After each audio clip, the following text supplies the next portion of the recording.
Hey, y'all, welcome back to Gadfly, the podcast about third parties, fringe candidates, and generally weird American electoral history. I'm Dusty Wilson. I'm Una O'Leary. And we're just gonna dive right in on this one because it is part 6. Wow. Tying for the second longest series we've ever had. I think it's the second, not tied with anything else. Longest being Lyndon LaRouche, and I gotta have Lyndon have 7. That feels fair.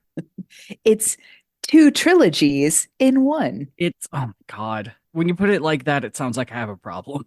Um, How long have we been running this podcast? Yeah, But ching. no. It's perfectly normal how long we've been doing this. But yeah, today is the last episode on Eugene Debs.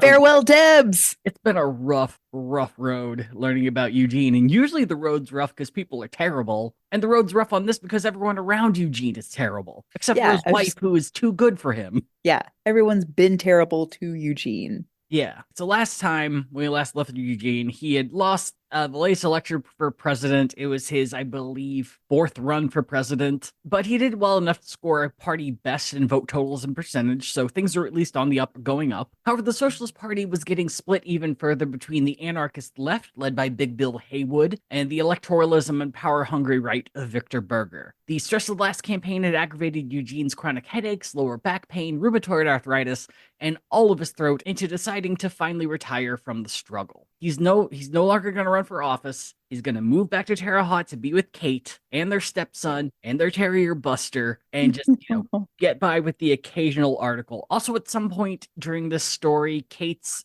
infirm mother moves in with them as well. So which is good, maybe, to have another adult. Yeah, it's pretty good. Kate's mom seems to be pretty okay in this story. I haven't read much, but Eugene likes her. So, all right. So I just want to say now, before things get started, things are not going to get any better for Eugene. Don't feel like this is going to be a good ending. Things get different, but they're different in new and frustrating ways. There's no cute little tie, loose ends, bow tie at the end of all of this. There's cute moments and there's some really good bangers, but it's rough. It's real rough. So, watch Amelie first before diving into this one. It's like, Yeah, everyone pause the episode now. Watch Amelie. We'll be here. Watch 2002's hit comedy romance Amelie. So, I at least want to get your expectations low for the final chapter on Jeannie Debs. Undersell, overperform. Let's go. Let's do this. Let's try. So to kick things off, it's fitting to begin with him immediately disappointing Kate. Sure, because how is he bringing home any money, or is it all given away before he even steps through the front door? I'm under the understanding that she has been stashing away money this entire time to ensure that they have a nest egg that he doesn't know about. She seems smart enough to be doing that. And technically, Eugene's banker is Kate's brother, so that helps too. Right.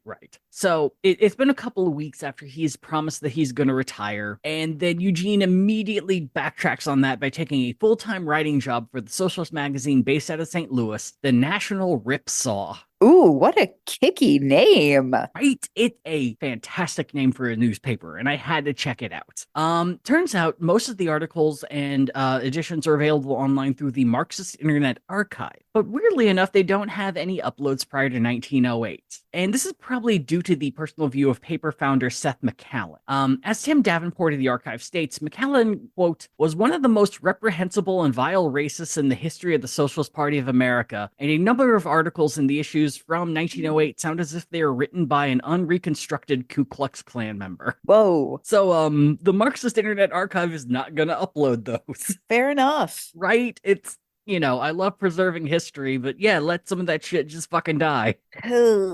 So the paper does end up getting taken over by a far less racist person after MacCallum got, quote, a massive stroke and had to be removed. Racism kills. It really does. Have you ever listened? There's a comedian named Josh Johnson. Yes. Yeah. He came out of Chicago. I keep forgetting about that. But every time I hear about the Klan, all I can think about is his bit on Klan ribs. It's just how terrible people can make the best food. Just it's a great, wonderful bit. But anyway, so this guy gets a massive stroke, and a pair of Eugene's friends end up buying the paper, Frank and Catherine O'Hare, and they end up making it far less racist, more focused on socialism and helping everyone. And Love so it. Frank and Kate reach out and offer Debs not only a full-time job, but also say, "Hey, we'd love to hire you as a lecturer to go on tour for us to talk about socialism." Oh yeah, he does. He immediately goes on tour. Eugene, at a certain point, you're not running towards something, you're running away from something. It's Kate and everyone in your home, and also your throat doctor who's begging you to stop. Like you don't have a voice anymore. I don't know how he's still alive, honestly, with all of his ailments, with his throat. He's already past his second throat surgery at a time which I doubt it was fun or good. Yeah, no, Like no. I just assume it's a bottle of ether and hope.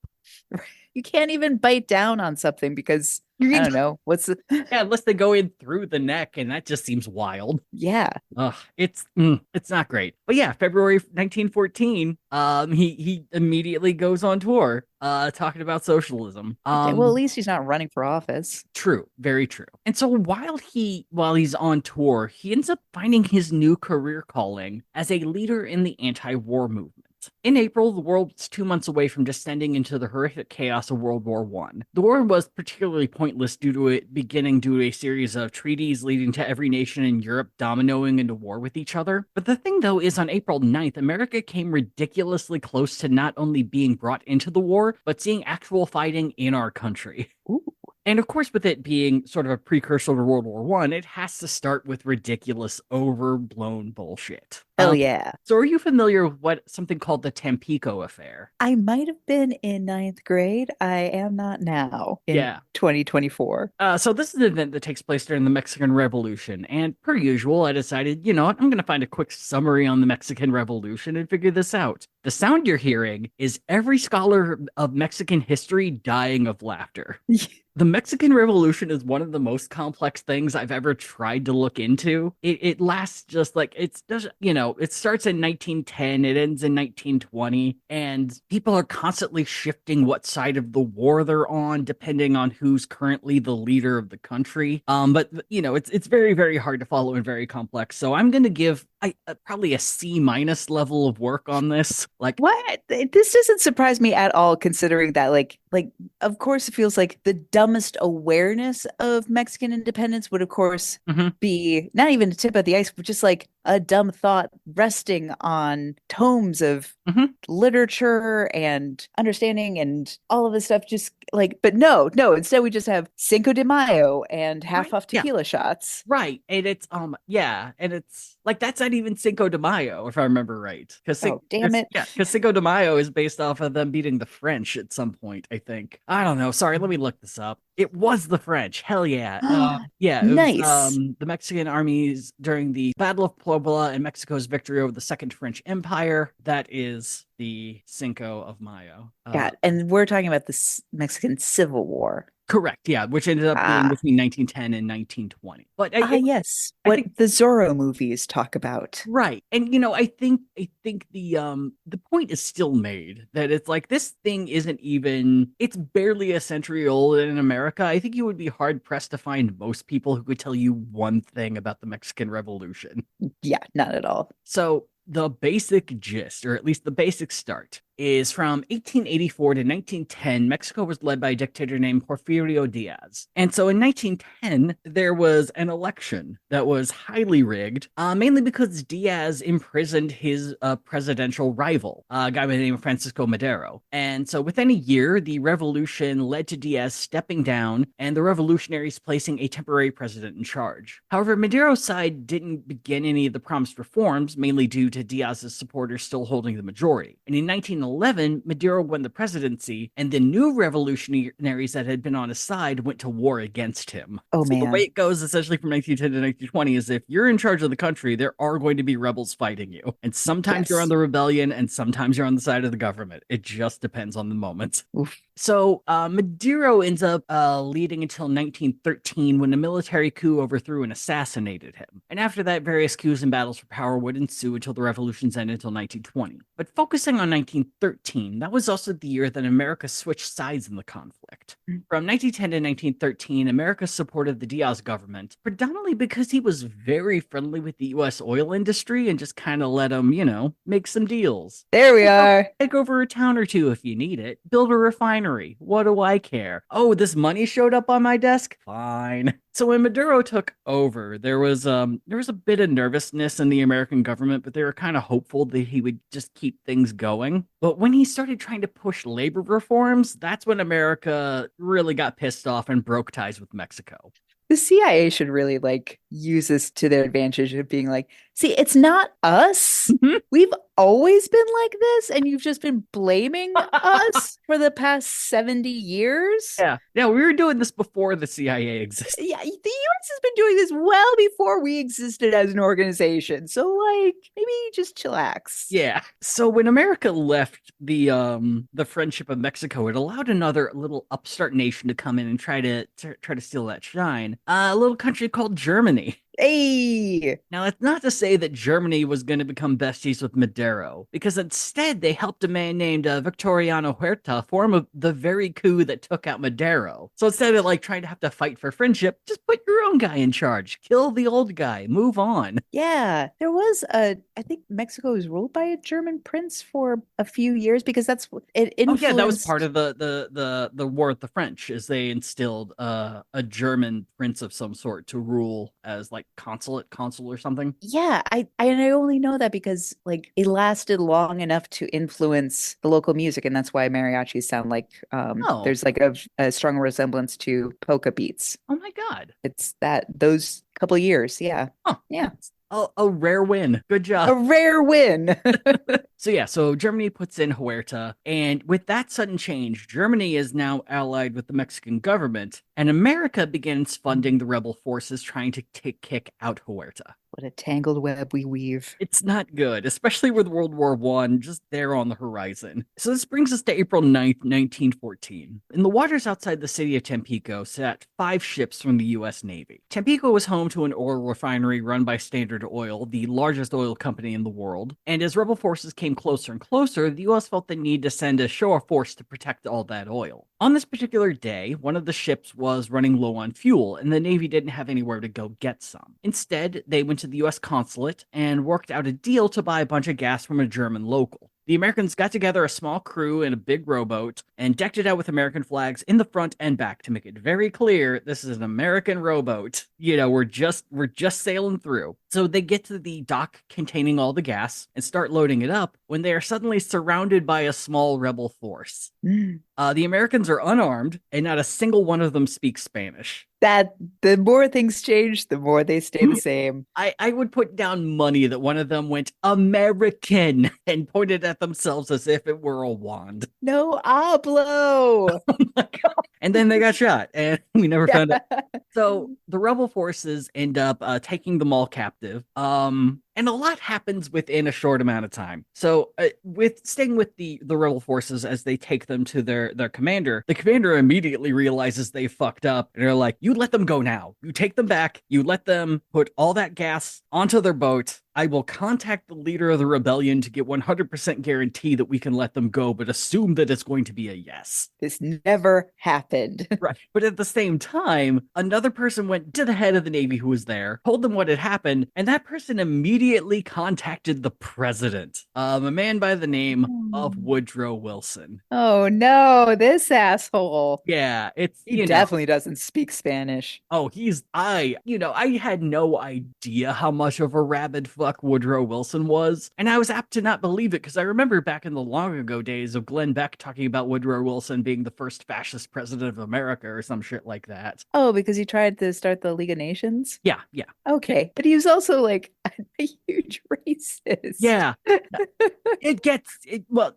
Racist is bad, but he does more. He just keeps it. He's bad on. But hey, he loved his wife, right? Am I right? I don't know if he did. Oh, I thought he was one of the but he loved his wife presidents. He might have. I don't know. I didn't really look into that. Wait, was his wife the one that technically might have run America for a little bit? It was either that he loved his wife or his first wife died and he married a younger wife and he really loved her. Edith was married to Woodrow until 1924. Oh my God. Oh yeah. So this is absolutely the as the legend goes, Edith Wilson was technically the president after Woodrow had a stroke at Hell the end of yeah, his girl. career, and he was not able to talk. So she would, lean into his ear, pretend to hear what he could say, and then said, "Oh, he says we should do this."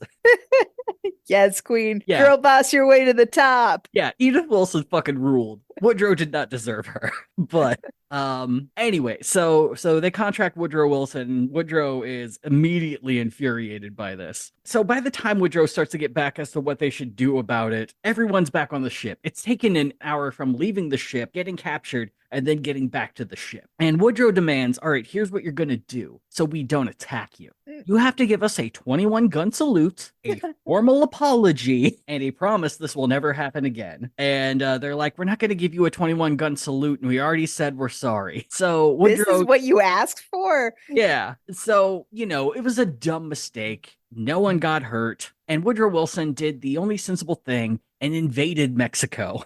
Did you know we did this? We invaded fucking Mexico and took over the city of Veracruz. I am surprised, and it may have happened and I didn't notice it, but I'm surprised there wasn't a like puffy and pompous New York Times article about that when Trump was like all about invading Mexico. Yeah, Woodrow Wilson desperately wanted to invade Mexico. The more things change. The more they keep getting worse.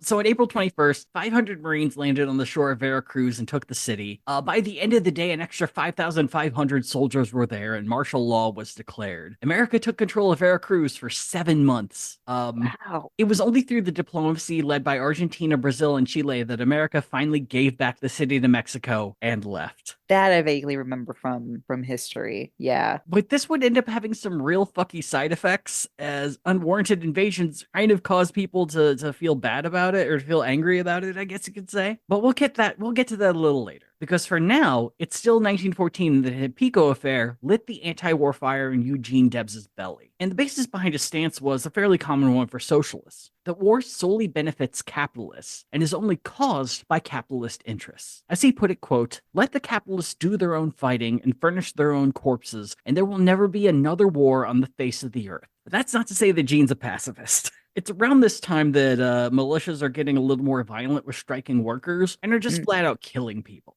And so Eugene takes the stance of if you're battling capitalism, then war's okay. Yeah. Like, what are you gonna do? Die? Like, come on, fight back. Yeah, that becomes this thing is like if you shoot back at cops or troops that are trying to kill you while you're doing nothing but striking, absolutely shoot back and fight to the last man. But before the invasion of Veracruz could conclude, World War I kicks off. Eugene viewed the war as inevitable by this point because, in his view, you know how capitalism is. It's line goes up. Line has to always go up or everything's bad. And the way Gene viewed it in the world is each country's kind of its own capitalist business at this point. And, they already carved up Africa and Southeast Asia and the Middle East. And there's just... God knows they tried to in China. They kind of succeeded a little bit. Yeah. And there's like only so far you can go once all the land's been stolen that you can steal. And so the only option after that is to steal the land from each other. And in Gene's view, that only leads to war. And war is the only way people are going to solve things after that. I would have loved a Eugene in like 2012 to 18, like as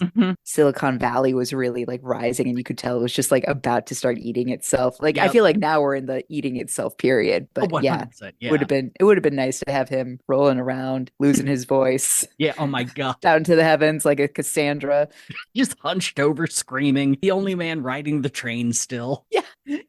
Like still on that Amtrak. He's just furious at Elon for destroying high-speed rail in California. 100%. So at this point, America hadn't entered the war, and Eugene spent 1914-1915 traveling the country to sway the majority into supporting neutrality. He also took to his new column in the Ripsaw to decry international socialists who, aside from the Bolsheviks in Russia, turned nationalists as soon as the war started. It was noted in Germany, all but one socialist voted to start the war. In France and Britain, they all turned nationalist immediately as well. And the Bolsheviks just started a socialist revolution. Yeah. The problem, though, is the National Committee of the Socialist Party didn't really want to ruffle too many feathers with their international allies. Instead, they released a statement denouncing the war, but congratulated elected European socialists for, quote, using every power at their command to stop the war. And yeah, every power but voting, but it's the thought that counts, I guess. Yes. Oh. Yeah, the nation was hurtling towards war, and Eugene, as he does, concocted an extremely ambitious plan to ensure that all socialists in America came together and stopped the country from entering the war. Three-step plan. Step one, merge the Socialist Party and the Socialist Labor Party for good and unify all American socialists. Two, reconstitute the Socialist International. And three, form the most powerful class and labor movement the nation had ever seen. Question mark, question mark, question mark. Not profit. No. Because profits are for the people. Yeah, it's just on its face, it's bad, but here's why it's bad. So, I don't know why I wrote this earlier, but I stand by it. This plan is kind of the equivalent of if I told you I was going to find, kill, and then marry Bigfoot. It's like, sure, theoretically, we haven't disproven Bigfoot yet, so I guess, and I don't know how I'm going to skirt bestiality marriage laws, but I'm going to fucking do it. Not even mentioning he's dead, but I'll find a fucking way. It's just going to be hard. This is what I just love is like, we're talking about groups and people drawn to those groups who fundamentally cannot stay together at all. Like if I were in a better sort of mind, I would make some like celebrity relationship joke here, but the readers at home just not in your favorite. But it's like they can't, the center cannot hold. Like, Eugene, where have you been for the past decade? Like this has been your life watching this. Every year it's been your fucking life since you started this party. But no, he's finally going to do it this time for real. It's literally it is the act of mitosis, the way that cells as in their DNA structure will divide. That is what they are meant to do. They are meant to divide, and socialist groups themselves are meant to divide. You can't they can't even last 5 minutes before splintering. So step one, Eugene reached out to Daniel De Leon, his best frenemy, and he mainly did this by writing a series of incredibly flattering articles in the Ripsaw until, Daniel De Leon decided, you know what, this guy's being nice to me. I might as well try, I guess.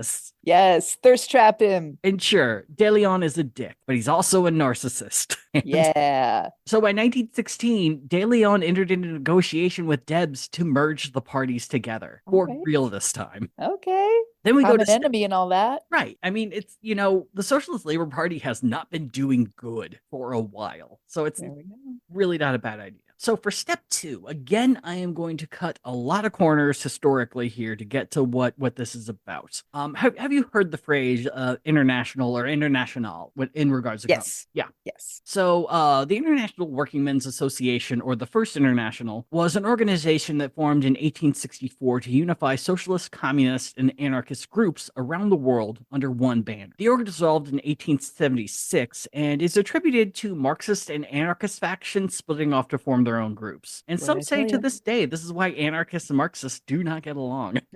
It goes back to the beginning. I mean, I think it's also because, just by basic theory, they can't get along. Because one is a government and one is the absence of a government. So in 1889, the Second International was formed, but instead chose to only focus on socialist membership while disallowing anarchists from joining. De Leon's Socialist Labor Party had been a founding member, and Jean's Socialist Party joined in 1901. However, by 1916, the Second International was finished. The org split apart due to support of World War I. There was the International split into three groups. The socialists who supported the war on the side of the Entente, which was France, Great Britain, Russia. And then you had the Central Powers, which are Germany, the Ottoman Empire. I'm blanking on the third. Austria-Hungary? Oh, Austria-Hungary. Yeah, correct. So the second group were the socialists who agreed with the Central Powers of Germany, Austria-Hungary, and the Ottoman Empire. And then you had the third group, the smallest, which was like, hey, how about no war? I'm honestly surprised. I feel like that's the only correct answer. Yeah, especially in retrospect with what we know about how utterly pointless World War I was. Right. It would make the most sense, but Ray Ginger in his book made it emphatically clear that so many of these socialists turned nationalists the second the war effort started. And you could kind of see that today with a number of people in the socialist world who started out as socialists and are now full tilt warmongers, whether it be for Russia or for Israel or for, pretty much any war that's going on right now. Oh, yeah, well, Hmm. I was just gonna throw, I was like, I mean, it's not that the war in Ukraine is complicated. Like there's in my opinion, pretty good and bad delineation. Hmm. But the idea that it's like for me at least, there's certainly a sense of like, yeah, no, we definitely need to support Ukraine and they are at war. Like Yeah. that's so Yeah, and of course I'm immediately thinking of Jackson Hinkle he just had a whole portfolio in the New York Times this week, but he's oh, very much an embodiment of the whole MAGA communism idea of like ultra conservative socialism. what the fuck? Yeah. That is about like that's even more nonsense than this whole like trad cath Yeah. trend popping up in Idaho that I just Look, have like a side eye towards. look, if anyone's ever going to be good at telling us what Catholicism about, it is going to be people who joined the church very late in life. I just it's like come on, like this whole tangent, but in Hmm. my mind, it's like the only decent part of Catholicism nowadays is that like priest or archbishop of an area that's actually like aware of the need to help the poor, Yeah. like Yeah. like at, to say nothing of the fact that like, hey, hopefully they haven't been bouncing around a number of parishes for the last Yeah. couple of decades, Yeah. but They got but wanderlust. but in like I think the Bishop of Detroit, Hmm. one never became a cardinal because he was just too involved with like actually helping the poor and like set Right. up scholarships and like Hmm. also like spoke lovingly to the LGBTQ community like Hmm. all through his time. All those things where it's like, yeah, and it's like usually it's like the church is full of immigrants as well because like those are the people who are Catholic and they're Hmm. like, they just arrived. Yeah. So then suddenly this trad cap nonsense shows up. It's like, Yeah. okay, I see what you're doing. Hmm. You're looking at the mega churches, looking at all the Yeah. money that they're getting. No, stop it. Stop it. Look, there's a lot of money you can get from Vatican I weirdos. Yes. God Really damn it. horrifying. It just kind of goes to show that this whole it's more nowadays known as the Red Brown Alliance, where there are certain people on the far left who feel the need to align with people on the far right, or brown shirts, as it is referred to in the Right, Red right, Brown. right. Yeah. And so it's kind of unsettling to see how far back that can actually go. That this whole idea of people who might believe in the tenets of socialism, but in an instant will switch to nationalism, and it's really kind of horrifying. So that's ended up what killing the second international. So Damn. all Eugene has to do is create the third international. Third time's a charm, Eugene. Let's do I this. would like to note at this point, Eugene has never left the country, so he doesn't know anyone in any other countries to help build the third international. So a soft inter hard national. Right, right. It's eventually he will get a letter from Vladimir Lenin Okay. speaking very, very highly of Debs, but in that way of just like, oh, I've heard of you. You're excellent. And here's a letter about how excellent you are. My God. Yeah. Fun. So it's going to be a bit of a tough go, especially when the anti-war socialists are the minority in the international community right now, but whatever, that's what he's got to do. Step 3 is going to be the easy one, creating the America's largest labor and anti-war movement it has ever seen. And he has a plan for this one. All he has to do is create a whole new union. Yeah, that's always worked. Let's Yeah, do that. yeah. Yeah. Well, he can't go to the IWW for help because they are full tilt anarcho syndicalism and they do not care about forming a government. The American Federation of Labor is at the moment very pro war because funny thing about war, it's really good for industry. And Yeah. in the midst of the war, like grain prices are going up, cotton prices are going up, people are getting lots of work to make ammunition for Britain and France. Jobs are aplenty, and the Yeah. AFL is like, let's ride this motherfucker. Why would we be anti-war? Hell yeah. So he's just gonna create his own union, and if he plays his cards right, he'll just try to take over the AFL from the inside. I love that he retired to do exactly what he's no other man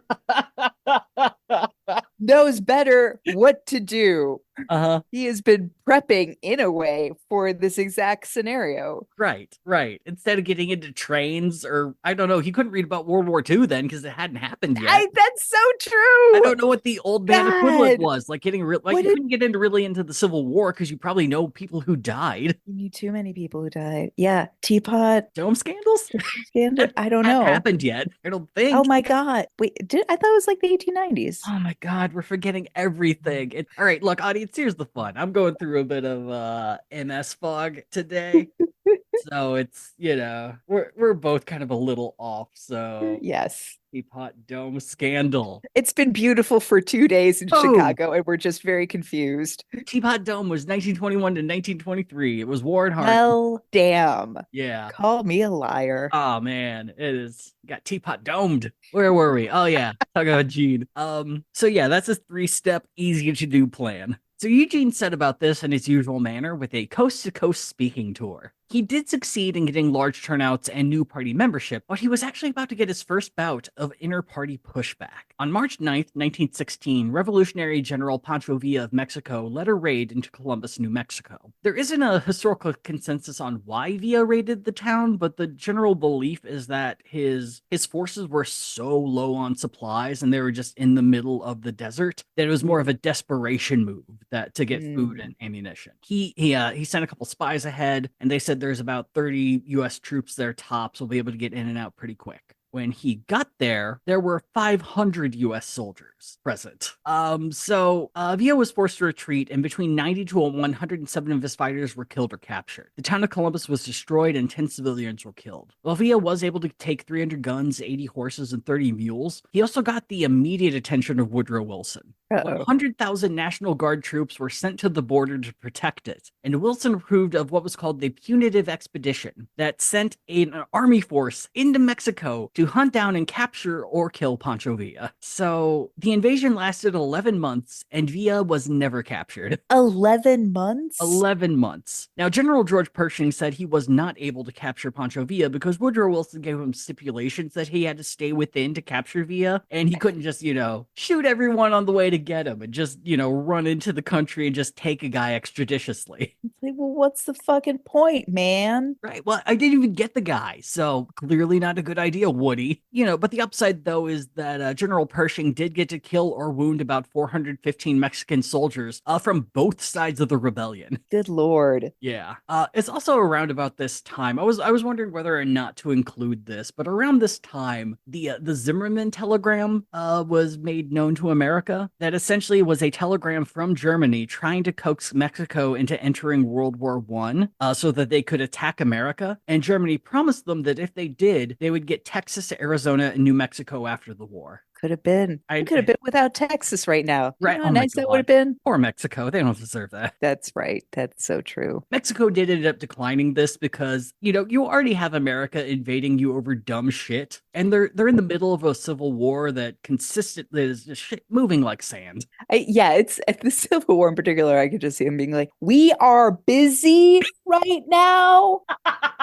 No Sprecher the Deutsch. No, no, thank you. We're good. 9. Nine. Oh my God. Yeah. So it was, they said no pretty quickly, but it did not make America any less enthused to fuck up Mexico at some future point. Damn it. So Eugene wasted no time in speaking out about this invasion into Mexico, saying, quote, "I want the people of America to understand that if we have a war with Mexico, our boys will not be fighting for their country. They'll be fighting for Wall Street interests that own $4 billion worth of property in Mexico, for which they paid not 100th part. That's all there is to this Mexican trouble." And for Victor Berger, this kind of statement was exactly what he needed to get what he always wanted, to deny Eugene Debs the nomination for president. Because at this point, everyone thought Eugene had gone too far. He's not even running for president. I Or do you mean know. president of like the Internationale? No, just president of America. Okay, but he's not even running for He's president. never wanted to run for president. But it's 1916 and Victor needs to start preparing. Oh my God. Funny thing about that, though, is that 1916 was finally the year that Eugene's wishes stuck. And he stated that no matter what you did, no matter what you say, I am not running for president. You cannot Hey. make me. I am not doing it. Carve it on my tombstone. Now, he didn't even need a reason, and his reason was that his health was too poor to nationally campaign once again. And that had been an issue during I believe, the 1908 presidential campaign. So, that was enough for people to step back and say, if Eugene says his health is poor, let's let him stay home. Mm-hmm. So with Eugene out of the picture, the Socialist Party nominated for their 1916 ticket a newspaper editor by the name of Alan Benson of New York. I'm not entirely sure why Benson won this particular time around, but it is a unique convention because it was mail-in. They didn't have an in-person convention. They just had people mail in their ballots, and they wanted Alan Benson, a fairly boring newspaper editor. I love this. What? It's like you save the money on renting a hall for the convention. Yeah. Why not? It's really not that bad of an idea. Why don't we do this now instead of coming to Chicago? There's a documentary you need to watch called 2000 Mules. That'll tell you everything that's wrong with mail-in ballots. Oh, okay. No, don't. Oh. It's a conspiracy movie that got filmed in 2020. Oh my God, that's right. Oh no, I almost red pilled Una. That's how out of it I am today. That's okay. It's fine. It's fine. We'll get through this. We'll do it for Gene. Gene. But now the nomination was settled, Eugene could breathe a sigh of relief. That is until he got trapped into a loophole within his excuse. Yeah, you're too sick to run for president. You're not sick enough to not run for Congress in your home district, right? Boom. And Eugene had no argument to this. He felt compelled that he had to do it because people would see him every day walking around town. So he can wave and then just like point to his throat and shrug. Like, if anything, he has a better excuse. Like, yeah, you see me. Yeah. But yeah, sadly, he didn't think of that. And he's running for Congress now. He's running for Congress in 1916. By September, Eugene was back to his normal campaign schedule of making as many speeches as he could in one day. Over a 2-week period, he made 55 speeches. And instead of traveling by train this time, he rode in a Ford Model T from town to town. The car also functioned as a makeshift soapbox whenever he wanted to make a really big point, or if the crowds got too big, he just climbed up on the hood and started talking. Nice. The campaign flooded the district with campaign literature and buttons, but since it was more of a local race, opposition tactics were also a lot more close to home. So they went after Kate. Those bastards. She was accused of not loving Eugene. How dare they? Well, the evidence they presented is that, when Gene went out on the campaign trail, Kate wasn't there. She was never by his side, clearly. Someone has to watch the dog. And the child and the mom. And the child. Yeah, but no, they were just like, clearly she doesn't love him because, she never went out on tour with him on the trains. She's not there now. And, quick reminder, Kate was an introvert. Yeah. And years of, being bored at home led her to become more of an introvert. And but the bigger thing too is she knew that if she went with Gene during all of these travels, all that would happen is she would just get a front row seat to watch his health deteriorate in front of her, knowing she could do nothing to stop him. So she stayed at home, but the rumor gained so much traction that Kate had a nervous breakdown. Oh God, this poor woman. And then there was election day. The Socialist Party got its ass handed to it. So Alan Benson had chosen to run mostly a print-based campaign instead of, doing what Eugene does and worked for the job. He was a write-in winner, so... Fuck off. True. So the amount of votes that the party got dropped from nearly 1 million in 1912 to 590,000, or 3.2% of the vote. Wow. It was the first time the party had a dip in presidential votes since they started running candidacies. After the 1912 election, the Socialist Party held 185 elected positions in America. After 1916, that number fell to 95. And didn't have that Eugene Debs bump. It's, it really goes to show how hard he pushed people to go out and vote for the party and actually get shit done. Yeah. Yeah. As for Eugene, he didn't even win the most votes in Terre Haute. Oh my God. He was beaten by the Republican nominee in Terre Haute. Boo, Terre Haute.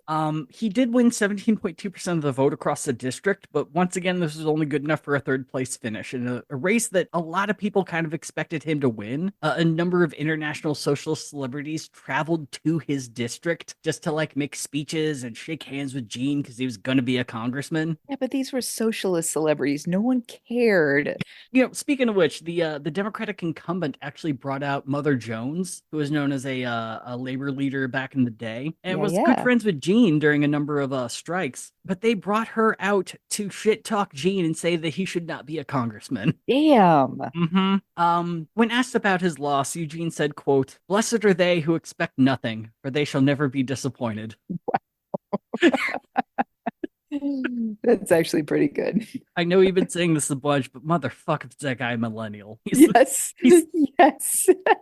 It's like carve it on our generation's tombstone, man. And following the election, right on schedule, he got the flu a couple of times. Jesus. While he lay in bed, his three-step plan to save the country and revitalize American socialism fell apart. Daniel De Leon went back to his usual self and scuttled any plans of a merger. The plans for a new international ended due to factions being in armed rebellion, like the Bolsheviks, or anyone who else was interested, they were either assassinated, imprisoned, or in exile. They were just kind of too busy with their own shit. But finally, the majority of workers and unions fell into line behind the AFL's preparedness plan for the war, which mostly meant we might as well prepare to fight. And in Eugene's view, that's just pre-war. Yeah, I mean, both sides aren't wrong, kind of. Yeah, as a person who really embodies the Boy Scout credo of be prepared, it's or SCAR, I guess. But it's important and it's good to always have a backup plan. But especially if you're in a war and all the countries are like, you haven't entered the war, but you have a metric fuck ton of bullets and guns. What's that about? Are you planning something? What's this Yeah. about? Well, it's a sense of like if you're the union organizers, you can look around and be like, okay, they're about to be tank plants, plane plants. Bethlehem Steel's about to go through the roof. Mm-hmm. So we can extend unions within this, Mm-hmm. or conversely, we could shut the whole country down in opposition and not Yeah. enter. It's like, yeah, like both strengths are there. Yeah, I think we definitely have the hindsight of knowing that World War I was a bad idea. Right. But living within it, people didn't have that knowledge. Your Yeah. average person in America had no clue what was going on and what history would reveal about the war. Right. But on top of that, the economy was fucking great. We don't need socialism. Capitalism's doing awesome. Hell yeah. The average American associated potential war with a great economy. And we still do. Yep. And so the socialists were just completely fucked for the 1916 election, no matter what. In March 1917, Eugene was mostly better and went on an East Coast tour. The only goal, to talk shit about Woodrow Wilson's call for national unity and to encourage a national strike if Wilson entered World War I. And while he did get large crowds, his call for a general strike never came to fruition. This is very much a theme now for the rest of Eugene's life. He is going to call for things, he's going to get large crowds, they're going to cheer for him. They are not going to do a goddamn thing he asks. Oh. April 6, 1917, America enters World War I. And the day after, the Socialist Party met in St. Louis for an emergency convention to decide if the party would support the war. 193 members arrived, and after 4 days of debate, chose not to back the war in the strongest possible terms. Only 5 delegates voted to support the war.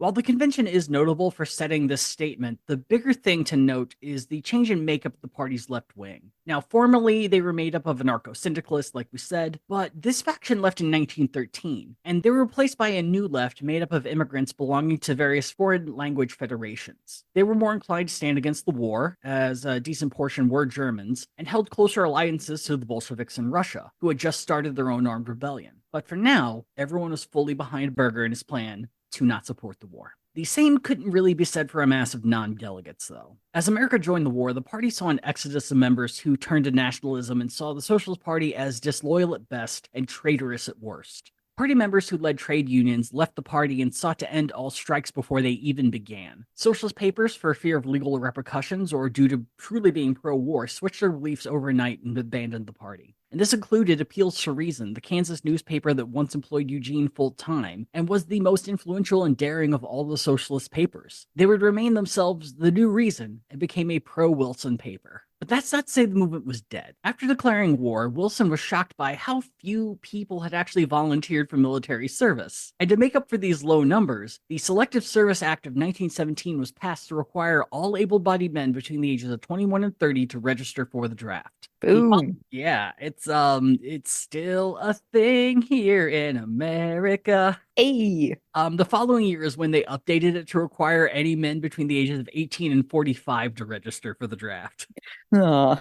An estimated 350,000 men refused to sign, and protests broke out in major cities. 1 month later, Wilson responded to this betrayal by signing the Espionage Act of 1917. The act was mostly about punishing spies, but it also made the following a crime, quote, to willfully obstruct the recruiting or enlistment service of the United States. This was punishable by a maximum fine of $10,000 or by imprisonment for not more than 20 years or both. So if you told someone not to enter the draft, or you said, hey, this isn't a good idea, you shouldn't enlist, you might be going to jail for 20 years and out $10,000 in 1917 money, which is around $200,000 today. It's Ah. a ludicrous amount of money to give someone decent advice in retrospect.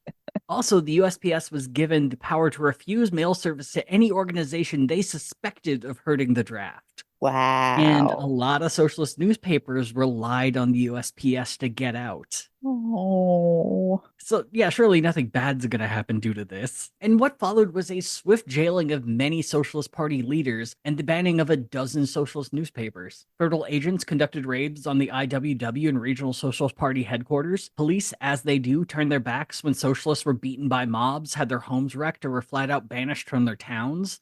There's one example they gave of a group of miners in Bisbee, Arizona, that were all socialists and members of the IWW, who were loaded onto boxcars, driven out into the middle of the desert, and then thrown out and told not to come back or they would be killed.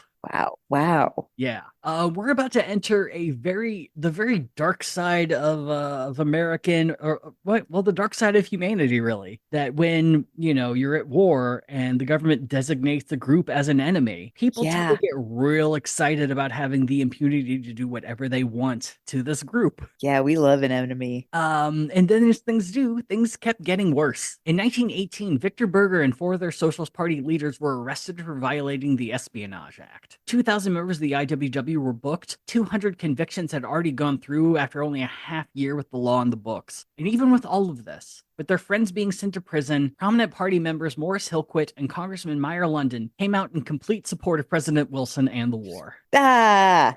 And then Eugene got to get a front row seat of how the pro-war populace acted firsthand. In Terre Haute, Socialist Party members, or even just German immigrants, faced an angry public that got them fired on the smallest of pretenses, got their shops ransacked, and their lives threatened on a daily basis. The local newspaper would print that the Espionage Act was too lenient, and that the only thing suitable for an anti-war agitator was the firing squad. One night, there was a book burning of any novels written in German, and they didn't just go to the library to find novels in German, they went into people's homes and stole books from their personal library and then burned them in front of their houses. Oh. During this time, Ray Ginger depicts Eugene as an angry and broken man, which honestly, it tracks. He had seen firsthand how people responded to even the smallest of kindnesses. But even with all that good that he put into the world, he was now surrounded by a bloodthirst ready to attack at a moment's notice. All he could do was vent in decreasingly read magazines as his physical and mental health got worse and his life's work got effortlessly destroyed. In May of 1918, Eugene made the first move out of the depression that had been building within him. He released a statement through the National Party calling for a national convention. He then closed his call to action with the following, quote, party leaders and many other comrades have been indicted and are now in prison or out on bail pending trial for being true to our cause. They are charged with being pro-Germans, disloyalists, or traitors, and if they are guilty, so am I. But they are not guilty, and their alleged disloyalty is to the real traitors of this nation and will be written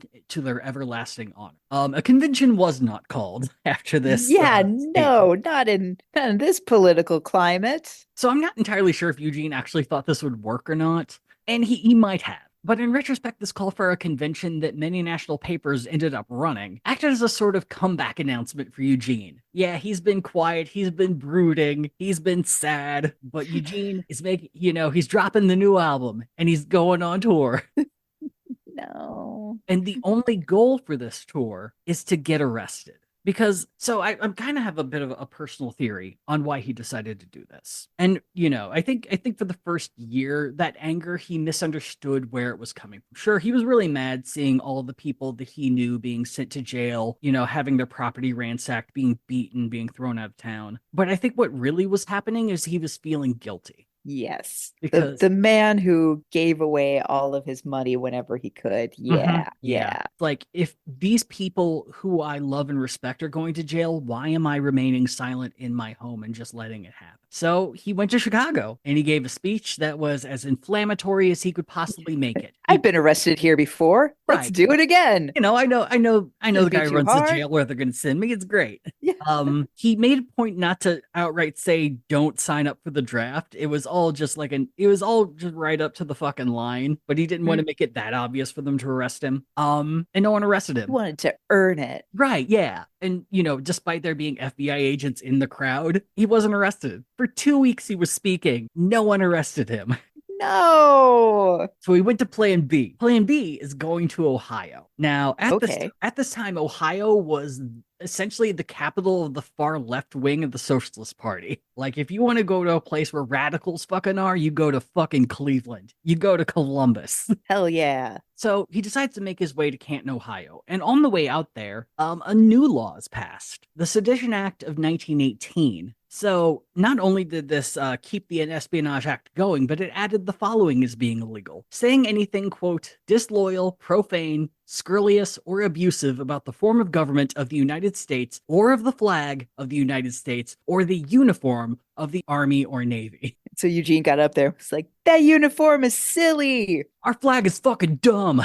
It's busy bullshit. No one designed it well. I love that this is essentially like the Stop a Teenager Act. Like anything's like, Yeah, yeah. this sucks. This government sucks. Now, Billy, do you want us to put you in jail? Because we'll do that. Sounds pretty scurrilous, Billy. Oh my God, fucking scurrilous. That would, I think if I saw scurrilous in an act, I would be like, I'm breaking that law. I don't know. I Yeah. don't care what it is. I'm breaking it. I'm pretty sure I did without meaning to. So here we are. I get it. You went to Princeton. So he went to Canton, Ohio to give his normal speech. And with this new law on the books, his speech was just chock full of stuff like saying capitalism is bad. We should do a socialism. The war is probably a bad idea. Whose pockets are we really lining with money? I promise it's not just yours. And so, he was arrested at his next stop in Cleveland and taken to jail. There we go. All right. Done and done. He spent the night in jail, and while there was informed that the Socialist Party in Terre Haute had nominated him once again for Congress. No, this is worse than jail. No. It's a Um, prison of my own making.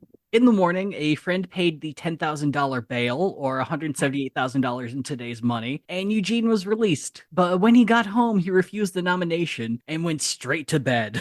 This is predominantly because he was dealing with a horrific bout of lumbago. I was gonna say it's like what, bronchitis this time? Like I slept on a prison bed and my body's broke. No, I'm not No. doing it. Oh. So the Socialist Party in Terre Haute had to go to Plan B and ask a 28-year-old glass worker to be their nominee, and he agreed. Hey, okay. Even with said back pain, Eugene found time to make a few more anti-war speeches in the lead up to his trial in Cleveland on September 9th, 1918. For the trial, Eugene pulled together a team of 4 socialist lawyers to come up with his court strategy. They chose to admit that, yes, Eugene violated the law. It's very clear he did. But the law itself is a violation of the First Amendment.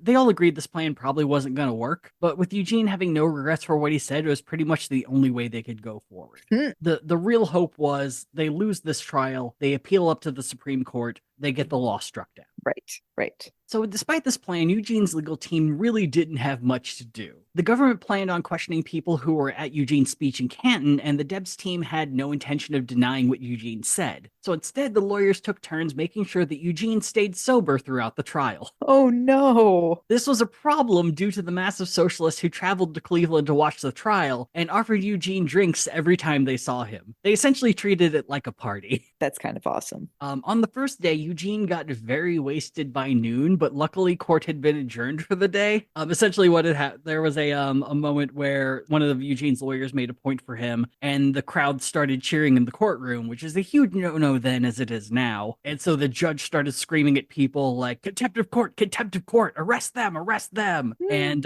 one of Eugene's lawyers said, I'd really appreciate it if the judge quit acting like God. This is the guy you need to get on your side, dude. Well, it turns out it actually worked. Like, the judge got so pissed off that he called court for the day, and then the next day absolved all the contempt of court charges and just moved on like nothing happened. There were 3 days of questioning from the prosecution, and like I said, they called nothing but witnesses to the speech. They had a couple people who had oh my god, that thing where you keep track of what someone says in a speech, not typography, but Oh, court reporter? yeah, there was like, yeah, a stenography. Yeah. They said they got a couple stenographers. What they got were like a couple of amateurs who were like, yeah, I could write down what he says. And one person is like, I was not able to keep up. I just wrote down every sentence I remember him saying. Like, this ends in just scribbles. I tried. How is this man still talking? My wrist hurts so much. So that was all the prosecution called, up and down. And after 3 days of questioning, the prosecution rested, and Eugene's team in turn also rested. They didn't call any witnesses, they didn't call Eugene to the stand, they just stopped. But what they did plan is to have a quick sidebar with the judge. And Eugene's lawyers asked if Eugene would be allowed to give his own closing statement. And the judge allowed it. So his closing argument is 2 hours long. I'm not going to read the whole thing. So this is a paragraph that I feel okay, like enough of it. It's a good taste of what he was saying. Quote, I wish to admit the truth of all that has been testified to this proceeding. I have no disposition to deny anything that is true. I admit being opposed to the present form of government. I admit being opposed to the present social system. I am doing what little I can and have been for many years to bring about a change that shall do away with the rule of the great body of people by a relatively small class and establish in this country an industrial and social democracy. I do not know. I cannot tell what your verdict may be, nor does it much matter, so far as I'm concerned. I have lived long enough to appreciate my own personal insignificance in relation to a great issue that involves the welfare of the whole people. I am not on trial here. American institutions are on trial here before a court of American citizens, and the future will tell. 6 hours later, the jury found Eugene guilty of 3 of the 10 charges. He now faced the possibility of 60 years in jail, which for him at this point is life. Oh my God. Everyone was to return 2 days later for the sentencing, and the day before, Eugene's legal team told him that he should take advantage of his right to give a final speech to the judge who would decide what his ultimate fate was. After hours of fighting with Eugene gave in and went to his room. After a while, one of his lawyers decided we should go check on him, see how he's doing. When they opened the door, they saw Eugene just kind of hunched over a desk, writing furiously, and next to him was an empty pint of bourbon. Oh no. And his speech was just him calling the prosecutor a son of a bitch. And it wasn't because of the accusations made against Gene or anything that he had done. It was because the prosecutor had the gall to besmirch the names of 2 communist women. And that was a step too far. You don't insult a woman, especially in court. How dare you, sir? How dare you? Fuck it. We're not even throwing it away. We're going all in, motherfucker. You know, that would have been great, but his lawyer was like, you cannot say this. And so they have another fight now with Eugene drunk. It's just like you have to write a new speech. And eventually Eugene did. Because he ran out of bourbon. The next day, when he was asked to give his final statement, Eugene strode ahead and gave one of his most famous quotes of all time. I say now that while there is a lower class, I am in it. While there is a criminal element, I am of it. While there is a soul in prison, I am not free. He also took time to talk about the prosecutor being a son of a bitch.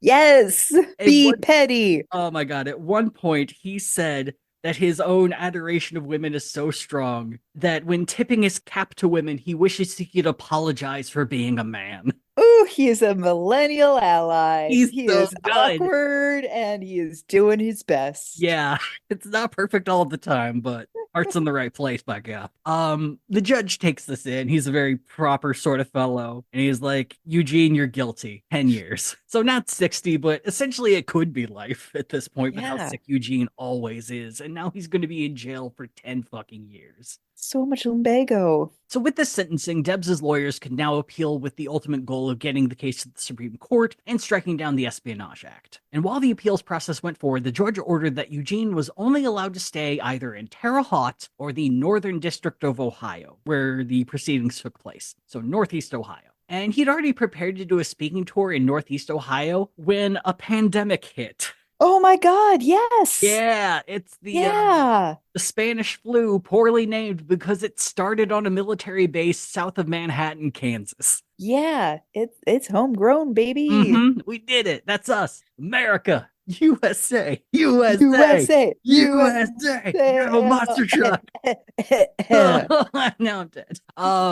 Yeah, so the country shut down and Eugene had to cancel his speaking tour and stay in Terre Haute. Good. Yeah, well, also good because Eugene was $1,000 in debt after the trial, so he couldn't afford to go on tour No. if he wanted. And so Eugene returned to a town that was actively hunting down his entire cohort of socialists. His campaign manager from 1916 was raided by the FBI. The young glassblower, who is chosen to be the new candidate for the Socialist Party, had been fired from his job, kicked out of his union, blacklisted by every business in town, and was forced to move 60 miles away to start all over again. Wow. And despite all this upheaval, Eugene got his wish when World War II ended in November of 1918. And then in March of 1919, the Supreme Court upheld Eugene's conviction. By April, he was ordered to travel to Cleveland and was sent to prison in Moundsville, West Virginia. Now, to say Eugene got decent treatment in federal prison would be an understatement. While other prisoners were limited to one visitor and 2 pieces of mail a month, Eugene got unlimited amounts of both. The warden of this jail also really fucking loved Eugene.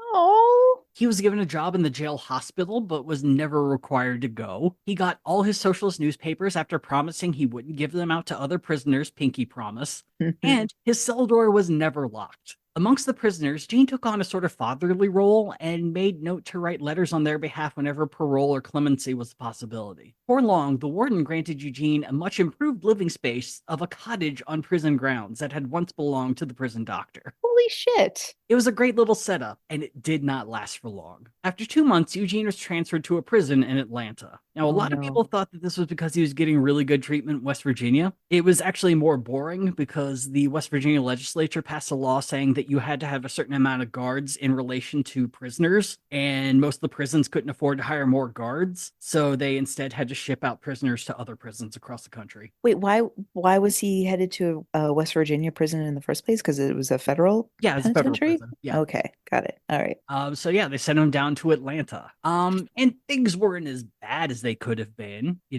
but it's still very much a step down. Eugene's mail was limited, and he got a much harder job in the clothing warehouse of the prison where he was expected to show up and work. That said, the prisoners in Atlanta also adored him. Once again, he took on a fatherly role and gave away nearly every care package that he received. Oh. And through this, he attained the moniker at the prison, Little Jesus. No. Get that tattooed across your chest.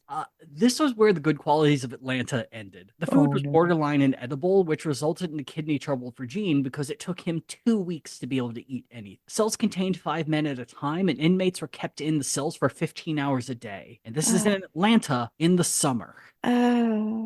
It didn't take long for Eugene's health to nosedive. Luckily for Gene, though, the warden wasn't keen on being the guy who, quote, let Eugene Debs die in prison. This was a mix between not wanting the bad press, but also recognizing that if Eugene died, the prisoners were absolutely going to riot. There's an apocryphal story of when he was in this prison where someone from solitary waved to Gene when he was walking outside, and a guard immediately put Gene into solitary because anyone in solitary is not supposed to interact with anyone else. And when the warden found out, he said, "You get him out of there right now. They will tear down this prison brick by brick to get Eugene out of solitary." Maybe don't put anyone in solitary. Yeah, maybe it's a horrible abuse that destroys people's minds. Anyway, yeah, so it wasn't so much he liked him, it was just like, I don't want to die, so we're just gonna let Eugene be okay. So this warden didn't want Gene to die, so he gave Eugene a job at the hospital, gave him better living quarters, and allowed him all the mail and guests that he could handle. Rumors were that he was even allowed to travel by car in Atlanta for little trips as he so pleased. And it was through these guests that Eugene got word that the Socialist Party had suffered a mortal wound, if you will, a devastating splintering. At the end of August, another emergency convention was called and held in Chicago, as is tradition. The purpose was to decide whether or not the party would openly support the Bolsheviks in the newly established Soviet Union. At least on paper, that was the reason. The reality was that the alliance on the left, which is now very pro-communist and very pro-Bolshevik, had gained the majority within the party. And they viewed the violence and imprisonment of socialists as proof that a peaceful shift to socialism, as Victor Berger wanted, was never going to happen in America. And at some point, whether you want it or not, they're going to have to behave like Bolsheviks if the country's gonna be a socialist nation. Burn it down, revolution. Prior to the convention, the left and right wing had a quick election for seats on the National Committee. The left wing won 12 of 15 seats and knocked both Victor Berger and Morris Holquist out of the committee. It was a devastating defeat for Berger, and he handled it very poorly. He immediately declared the election void and rigged and instituted a massive purge of party membership. There we go. This included anyone who were members of a foreign language federation and the entire state parties of Ohio, Michigan, and Massachusetts. It's estimated that these purges kicked out up to 45,000 people from the party that had a membership of 100,000. On the day of the convention, the right wing had ensured a majority of 2-1 and easily retained control of the party and refused to endorse the Bolsheviks. As for the expelled members, they formed 2 new parties. The left-wingers who went to the convention, who had at least some hope of trying to see what would happen, ended up forming the Communist Labor Party. The other left-wingers, who just quit after the party called the elections rigged and figured everything was pointless and everyone who's trying to actually fix shit still are idiots and shouldn't be in the party, created the Communist Party of America. So 2 communist parties in one go. BOGO. In 1921, at the behest of the Third International of the Soviet Union, the parties agreed to merge and rename themselves the Workers' Party, which then was renamed to the Communist Party of America as we know it today. I can't, like, I need a flow chart or like Yeah. a family tree. I want to believe that one of those exists, and if it doesn't, that is merch. Patreon Yeah, someday. You hit a button and it's size. Oh, Being in prison, Eugene got details on the split in drips and drops, but was crestfallen when he realized how bad the convention had truly went. It has been the fate of our movement from the beginning, especially in this country, to split. About the time we get in shape to do something, we have to split up and waste our energy in factional strife. We preach unity everlastingly, but we ourselves keep splitting apart. so true, bestie. And of course, factional arguments weren't the only thing sending the socialist movement into a death spiral. In November of 1919, Woodrow Wilson directed the Department of Justice to capture and arrest 6,000 socialists, anarchists, and communists in what became known as the Palmer Raids. The raids lasted for 3 months and resulted in the deportation of 556 people and kickstarted the career of then 24-year-old J. Edgar Hoover. Oh, damn. Just the darkest history. Oh, God, he was 24. And he So was shit young. then. He was shit at 24. Yeah. I mean, most 24-year-olds are shits. Like, that's the point. Right. Like, don't give him power. Like, this man is still forming a brain, and you're giving him this fucking job. Anyway, so things are bleak. And the Socialist Party did the one thing that usually worked. They nominated Eugene to run for president in the 1920 election, making him the first person to run for president from prison. Hey! The whole reason we did this episode, because when I started, it was like, oh, Trump's going to run for president from prison. And now I don't fucking even believe that. He's not going to fucking prison. There's like decorum and bullshit. And no one has the fucking guts. This is where you say I'm wrong. So we're really ending on a downer. Okay. Oh, there's still more. Like, Eugene's got to die at some point. But yeah, so he's the first guy to run for president, and Eugene's still disinterested in being president, but he truly hoped that even running this time, he would be able to reunify the parties that had split. And the main basis of this is that the Communist Party had nominated Eugene for president before the Socialist Party did, but Eugene declined. This would be something that would haunt Eugene for a while, or people just constantly asking him, are you a socialist or are you a communist? And he did not want to take sides. He wanted to remain a socialist because that's where all of his friends and colleagues were. He wanted to be a communist because he believed in the Bolsheviks and what they were doing and believed that that was the true way forward. But he knew that if he picked one or the other, all that would do is solidify the split. Rather than bring them together under the common enemy of capitalism. Right. All right. So for his running mate, the party selected Seymour Stedman, who was one of the 4 lawyers on Eugene's team. I'm not sure if he was the So one who we knew saw. the guy. Yeah, yeah, it was a good choice. Coming in second was Kate O'Hare, who ran the National Ripsaw, and Nice. yeah, she would have been the first woman nominated for a presidential ticket for a major party. Ah, That was the choice they made. what could have been? Yeah. So compared to his previous campaigns, this run was notably more laid back. Eugene wrote a few articles for his candidacy, but that's all he could realistically do. His articles didn't go after Republican nominee Warren Harding or Democrat James Cox, but focused almost entirely in calling Woodrow Wilson a fucking dick. And he's a piece of shit, and we should be moving for blanket amnesty for all of Wilson's political prisoners. Yeah. Yeah. I mean, yeah. If the Socialist Party had hoped nominating Eugene would bring everyone together and stop the party's downfall, they were deeply disappointed on election day. Once again, Eugene finished third. He did get more votes than Alan Benson. He got 914,000 votes. But this was only good enough for 3.4% of the vote. Now, the numbers really aren't mathing compared to his previous run, but I forgot to mention that this was after women got the right to vote. And so the number of people who could vote skyrocketed. Yeah. And 900,000 votes doesn't mean as much as it used to. Oh. And if anything, it proved that socialism has a ceiling in America, and that's 1 million votes. Or they should have gone after that untapped lady market. That's the thing, is Eugene, or at least from Eugene's point of view, that's all he'd been doing his entire life, is like fight. When he was a young state representative, he was trying to get women the right to vote. The problem, though, was the right wing of his fucking party. Oh, it's Is always that the you, right wing of like Eugene, anywhere. yeah, Eugene supported it. Maybe the party not so much, but God damn it. yeah. By 1921, the once powerful organization now barely had 5,000 members. Gene was also crushed by news he received from Russia indicating that the Bolsheviks might not be conducting things in a good manner.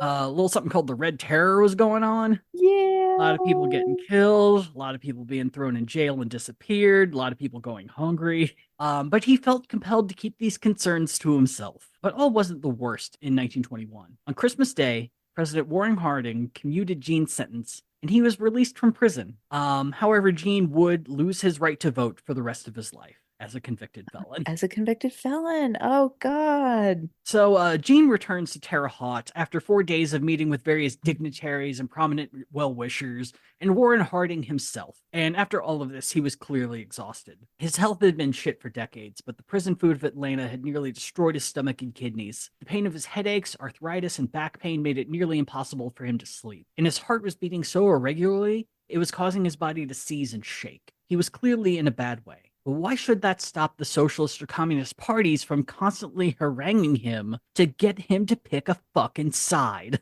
Oh, boy. Yeah. So I didn't write this in, but this is the other dark part of the later parts of Eugene's life is he is being hounded for the rest of his life to endorse products, to say if he's a socialist or a communist or not. He was offered $1,000 to walk across the stage of a freshly opened theater in Toledo. He got 4 different offers to join vaudeville theater companies. Wow. All he wanted to do was rest. In theory, I mean, he wanted to rest, and then 5 minutes later, he could go on a speaking tour. That was his own. That would have been his own choice. But that's old Eugene. This is post-prison Eugene. Post-prison Eugene meant it. Oh. His health was so bad that he just wanted to rest, and no one would give that time. The only person who was willing to fight for that for him was Kate. Yeah. And Kate developed a habit of anytime anyone knocked at the door asking for him to be as rude as she possibly fucking could and say he's not well enough to talk to you, go away. Hell yeah, queen. Even there was like one young socialist who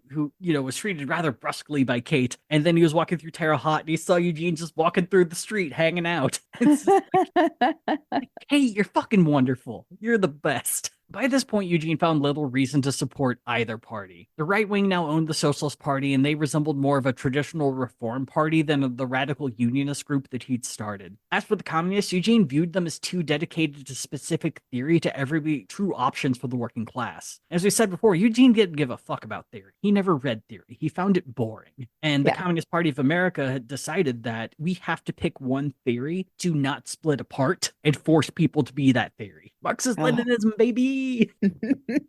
And this silence was now causing some members to call Eugene a traitor to the working class because he didn't denounce either side hard enough. So Gene did what he'd always done when filled with a very difficult decision that could potentially hurt too many feelings. He didn't make a decision at all. He retained membership with the Socialist Party, but refused to speak or go out to any meetings. When the Communist workers formed the Workers' Party, he sent his congratulations, but never actively wrote or spoke for them. Instead, Eugene took up a new cause, prison reform. Yeah, that makes sense. He co-wrote a series of articles for the Bell Syndicate of newspapers that covered Eugene's experiences in prison. It took Eugene a full year to work on these because his health was so deteriorated and it was so hard for him to pull up these memories and live them again. He did have a very good co-writer, a younger dude, who was helping him out with this. And so often they would stop after a few minutes and just go on a walk through the town or talk about old stories and old experiences or debate. But eventually they finished these 12 articles. The problem, though, is that when Gene saw the first copy, it began with a statement that the newspaper had placed in front of his own words, saying, quote, "The views expressed in this article and in others of the series are those of Eugene V. Debs and not of the Bell Syndicate Incorporated. Mr. Debs has agreed not to insert any political propaganda into the article." And Gene knew that this was impossible because capitalism is the reason that prison is like it is. You can't have the prison system without fucking capitalism. So it's gonna get political. Right. Fucking right. And so when he read the first article, it was so heavily edited that he didn't even recognize it. Yikes. The first of the 9 articles were heavily edited, and the newspaper didn't even bother to publish the last 3. In 1923, Eugene formed a plan to regain the voting rights for other anti-war prisoners. He traveled to visit Morris Hillquit about the matter, but instead found that Hillquit had lost a lot of his optimism after doing a round of very heavy research. Eugene was under the impression that when he lost his voting rights, he lost his citizenship, which was just, I think it was just a pure misunderstanding. And Morris was like, "You're still a citizen. You're just not allowed to vote." And Eugene was like, "That makes no sense. That's no." I mean, the confusion, honestly, it's a really good point. Yeah. Yeah. Like, I guess you're a member of the US, but you have no representation because you can't engage in it. Yeah. And like felons should not lose the right to vote. That's simple as fucking that. Yes. You've done your time. It should be a blank slate, but fuck. So what Morris did tell Eugene was like, all right, there's still a plan that we could do in a way it could help. All you got to do is go back to Terre Haute, you go to City Hall, you register to vote, and when you go to vote and they don't let you, that's when we sue. And Eugene sighed and he said, "There isn't anyone in Terre Haute that won't let me vote." And that was that. He just knew that nothing would come of it. Incredible. And this was also kind of a huge issue with Eugene, is that he saw the way that the town had treated so many other socialists, but left him alone. That he was just, it was just a whiplash of just like, why am I so special in this? Why do you hate so many other people like me, but I get a pass? You know, the very self-awareness of privilege. Right. The very newspaper that said that all war traitors should be put in front of a firing squad, the very next year was talking the praises of Eugene Debs, but also would never allow Eugene Debs to write an article for them. As a consolation, he did another national tour, which once again completely destroyed his health. In Seattle, Eugene had a nervous breakdown and had to immediately return to Terre Haute. And by this point, Gene had decided that traditional medicine wasn't really for him. And this was probably based on his stay at a nature-based sanitarium in the summer of 1922. He'd gone to Lindlar Sanitarium in Elmhurst, Illinois, a suburb of Chicago. Oh my gosh. To deal with his debilitating pain, and left in full health. And from what I could tell, it's not because of what the sanitarium was doing. It was because while he was there, he got to hang out with Carl Sandburg and Sinclair Lewis and just chill out. Shut up. Uh-huh. What? So it wasn't acupuncture and a forest bath. It was just hanging out with other dope socialist writers. Nope, it wasn't. Yeah, it wasn't like eat these cornflakes and don't masturbate. It was hanging out with the best poet Chicago has ever fucking had. Oh my God. So, so now he's back in Terre Haute. He's refusing doctors. He's refusing medication. And his brother Theodore is forcing him to take his heart medication and getting him so exhausted that when a doctor does enter the room, he can't get thrown out. In March of 1924, Gene's back to full health, but no one knew for how long that would last. And by the summer, he was back at Lindlar. It also should be noted that the doctors at Lindlar kind of viewed Eugene as a menace, because Eugene didn't adhere to any diets or keep visitors at a minimum. One of the key things was like, see less people, be less active. And Eugene was Yeah. like, be more active, see more people. Don't mind if I do. Wait, can we pause? How Yeah. old is Eugene at this point At this in point, 1924? he is 69. Wow, okay. Nice. Uh, It just made a complete menace on this nature preserve. So yeah, so he's not keeping visitors to a minimum. He's not sticking to their diet of fresh fruit and grains. He often left the grounds without telling anyone and would usually just go to Chicago to eat at a friend's restaurant and smoke cigars. Incredible. It's like, yeah, I'll have another Al's beef. Let's go. He ran foot races with tuberculosis patients, which is a sentence. Like, I guess if you want to win, that's a good way to go, but It's a fuck great way to them. win. Yeah. Yeah. Fuck these people up. The Chicago Bakers Union snuck a cake into the sanitarium for Gene. If anything, it wasn't the treatments of the sanitarium that helped Eugene, but rather the freedom from a constant stream of requests and responsibilities. He got to be himself and set a schedule of what he only wanted to do. And shocker, it gave him amazing health. God. Now he's a millennial who's on family medical leave. Yes. So I do need to say too, in 1923, out of desperation, the Socialist Party made him the chairman, and he accepted. And he would actually be part of the reason that the Socialist Party would finally fall. In 1924, instead of nominating their own candidate, Deb pushed for the endorsement of Progressive Party Senator Bob La Follette of Wisconsin, or Fightin' Bob as he was called. A handsome motherfucker, if I do say so Ooh, myself. ooh. Fightin' Bob had left the Republican Party because they weren't as progressive as he hoped they would be. Started his own progressive party, not to be confused with Theodore Roosevelt's Progressive Party, Mhm. and ran for president. And the senator was able to win Wisconsin, but he still finished third with 4.8 million votes. And La Follette immediately left the Progressive Party after the election and rejoined the Republicans. And the Progressive Party died immediately. And as for the Socialist Party, they ended up suffering the same way that so many other third parties had when they endorsed a larger candidate and didn't run anyone. It kind of just got forgotten about. They still won some local elections, but only held 15 elected seats, of which 13 were in Milwaukee. At the 1925 Socialist Party convention, only 75 people showed up. Oh Oh, sorry, only man. 45 people showed up. Oh no. Yeah. 1925 was spent with vain attempts to rebuild the party. Eugene and Theodore tried to resurrect local orgs in Ohio and California and did an East Coast tour to rebuild interest. However, I don't think Gene realized that this tour for a lot of people was a farewell. There was one particular event in New York City that was extremely well attended and was noted that a lot of former enemies had shown up just to see Gene. Victor Berger asked this one dude, was like, hey, I see you're finally joining the party again. He's like, no, I'm here to see Gene.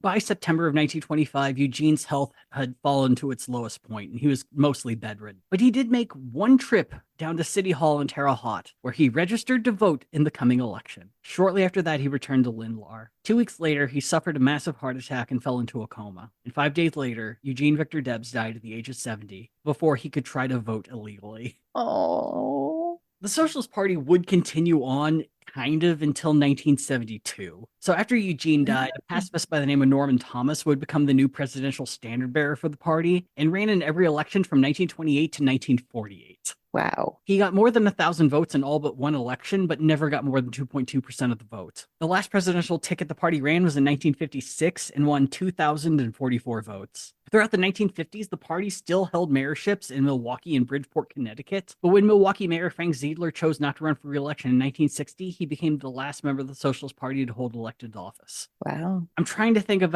a way to end this that's happy, because I mean, there is kind of the Socialist Party USA Today, not the newspaper USA Today, Socialist Party USA, today, is operating very much in the vein of the party that Eugene Debs wished to start back then. They're not very heavy on theory, and it's just very heavy on like socialist ideals. So at least there's an attempt to honor what Eugene started back then.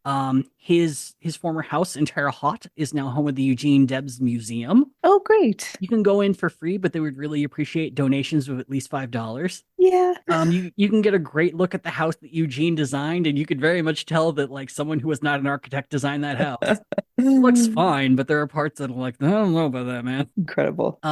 Kate Debs would end up dying in 1932. After Eugene died, she essentially became a shut-in, which, Oh. knowing her introverted nature, good for her. Yeah. No one's going to come by and bothering her for Right. the rest of time. Yeah. Yeah, it's a really sad story. There was a story in the book by Ray Ginger where when he was working on his prison reform story, he ran into someone from Terre Haute in Atlanta who was a guy who had run a number of sex worker locations, but chose Brothels, yeah, perhaps? correct, brothels, yeah. But he ran them with a very decent level of decorum where he's like, I am only hiring sex workers who have been in the industry. I'm not hiring first timers. I'm not like moving people into this industry who don't want it. Hmm. And just was the lord of the Terre Haute red light district for a number of years until his enemies set him up on charges and got him sent to prison. Ah, And so he and Eugene were pretty decent friends and were hanging out on this guy's porch. And the guy's like, Eugene, you know what your problem is? You were born 2 million years too soon. yeah. So yeah, that's the story of Eugene Debs. Thoughts, feelings? I, As they you say. know, if we needed something uplifting, I will say I think it's incredible that for all of his exhaustion, his multiple throat surgeries, Hmm, his nervous breakdowns and health concerns and hmm. prison times, he lived to be 70. Yeah, he lived That's not nothing. Yeah, he lived a long life, mostly doing what he felt was right. It Yeah. was not a life wasted by any stretch. Yeah. If anything, it was a life let down by people around him. Yeah, I feel like the lesson is don't make people be your presidential candidate when they don't want to. Yeah, No means no. it could have been a good start. It could have been a really good start. Yeah, it's there were, it's the old Mark Twain saying of history doesn't repeat, but it sure as hell rhymes. Yep. Where just so much of what Eugene goes through is stuff that is resonant today. Of just seeing, since starting this podcast, I've become a lot more familiar with the leftist movements in America, and it's just the shit that he was dealing with then is absolutely the stuff that people are still dealing with today. Just constant splitting due to theory or narcissism or just raw ambition instead of just people deciding to come together to help out people Yeah. around them, or having decent people lead a political party. It's just a simple entry, but that's just not how things work most of the time, which is why I get very happy when I see people like the Socialist Party of USA or even Zach Kuznier with the Prohibition Party, where it's like a decent person who likes people who want to enter politics. Sure, great, have more of that. The bar is so low when you get down to it. Horribly fucking low. And I'll end on this because I know we're going really long. I've been thinking a lot about, the argument of leftists only want perfect people to run for office. Right. And I understand that saying because we do, there is a bit of love for people who on the surface seem very perfect, like Eugene, or even like a wild chaos perfection like Vermin Supreme. I think that sort of argument really ignores what people are actually looking for when they shut down candidates who are grifters or who are insincere. We're not looking for perfection. We're looking for moral consistency. Just someone Yeah. who says what they believe and make that how they live their life. Right. And there's never one moment in Eugene Debs's life where I thought to myself, this guy's being a phony or this guy's selling out. And it is a lot to ask for, especially in the world of politics, but I don't think that's an impossible thing to ask for or to strive for. Aw. Well, in 2 weeks, we're going to be coming back with a very different episode. So different. Should we say more or should we let it be a shocker? I wanted to be a shocker. All right, cool. Well, we'll see you guys in 2 weeks with, I promise, a so much more exciting and fun episode. And we'll see you next time on Gadfly. We will rave. Gadfly is a production of Added Serotonin. Our episodes are edited by Brianna Valentine of Rem Alternus Productions. Our theme song is Sophomore Makeout by Silent Partner, and you can find us on Twitter and Instagram at GadflyPod. Ready to level up your cosplay game? Check out the Geek Forge on Etsy. With a variety of props to give your photos that extra spark, you'll find just what you need.